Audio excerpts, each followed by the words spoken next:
Hi dear gardeners, என்னுடைய வெத்தலை கொடி எப்படி இருக்குது பாருங்கள். வெத்தலை கொடியை வந்து என்ன பண்ணணும்னா, அந்த மாதிரி ஏதாவது ஒரு மரத்தில், முருங்கை மரம் அந்த மாதிரி ஒரு மரத்தில் ஏற்றி விடும்போது அந்த வேர்கள் வந்து இந்த மரத்தை இப்படி பிடிச்சிக்கோங்க. ஸோ பிடிச்சிக்கிச்சின்னா உங்களுக்கு நிறைய சத்தெல்லாம் எடுத்துகிட்டு இலெல்லாம் பெருசு பெருசாக வரும். இப்போ நான் என்ன பண்ணுறேன்னா, அந்த மரத்து மேலே வந்து தண்ணியை வந்து பைப்பில் வந்து மாடி மேலேருந்து அங்கே மாடி தோட்டத்துக்கு ஊற்றும்போது இது மேலே நான் அடிச்சு விடுவேன். மரம் வந்து ஈரமாக நம்ம மெயின்டைன் பண்ணும்போது இங்கே பாருங்கள், அந்த மரத்தை வந்து இப்படி அது பிடிச்சிக்கிட்டு நல்லா எல்லா சத்தையும் எடுத்துக்கிட்டு வளருது. இது வந்து மணி பிளான்ட் மாதிரி ஒரு ஏராய்டு தான். அந்த காற்றுல இருக்கிற ஈரப்பதத்தையே அந்த ஏரியல் ரூட்ஸ் இருக்குது பாருங்கள், இங்கே தெரியுதுங்களா உங்களுக்கு?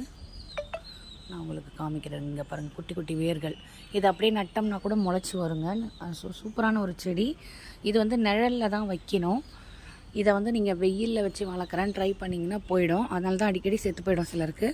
ஸோ இந்த மாதிரி ஒரு மர நிழலில் அழகாக நட்டுட்டு, இங்கே பாருங்கள், சின்ன சின்ன இலையாக சின்ன செடியாக தான் இருந்தது.